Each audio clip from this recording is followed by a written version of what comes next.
중국의 생성형 인공지능 딥시크가 몰고 온 돌풍이 계속되고 있습니다.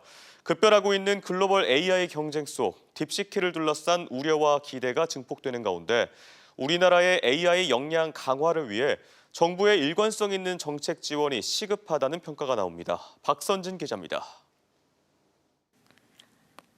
불과 2년 전인 지난 2023년 창업한 중국의 신생 스타트업 딥시크가 발표한 생성형 인공지능은 전 세계에 신선한 충격으로 다가왔습니다. 하지만 앱 이용자들의 정보가 중국으로 넘어가는 등 개인정보 유출 우려로 주요 선진국은 물론 우리나라도 신규 다운로드를 잠정 중단했습니다. 중국의 기업들이 정보당국의 요청을 받으면 어떤 정보라도 다 제공해야 될 의무가 있습니다.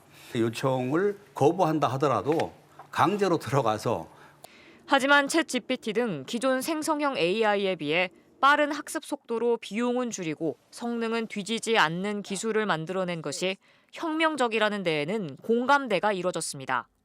국가 차원의 일관성 있는 과학기술 정책을 편 미국과 중국 이후의 순위는 정하는 것이 의미가 없을 정도로 격차가 크다는 평가입니다.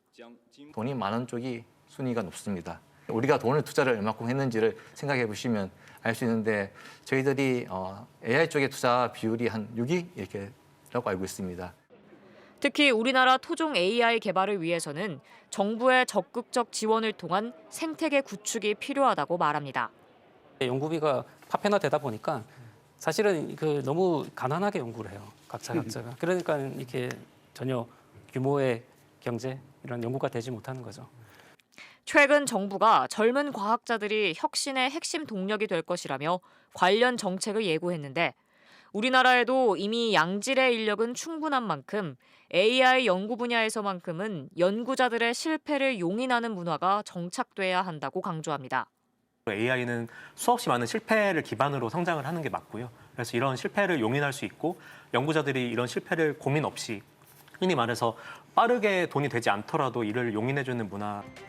이번 주 일요일 오전 8시 35분 방송되는 대전 MBC 시시각각에서는 딥시크로 촉발된 AI 전쟁에서 대한민국이 탄탄한 경쟁력을 갖추기 위한 역량 강화 방안을 모색합니다.